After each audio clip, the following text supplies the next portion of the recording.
ये क्या कर रहे हो? सर पे जरा जोर सी मारे, चकरा के गिर जाएगा। नहीं तो आ तो गया लिफाफे में। हाँ लेकिन अभी मुझे कंफर्म नहीं है कि वो अंदर ही है कि नहीं। अंदर से आवाज आ रही है।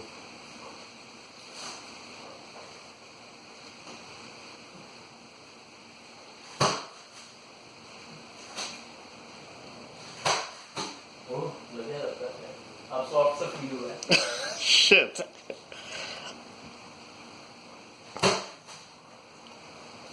नानी याद आ गई होगी। अच्छा जान से ही मारोगे क्या? नानी याद आ गई होगी। मैं वीडियो बना रहा हूँ उसकी। बॉय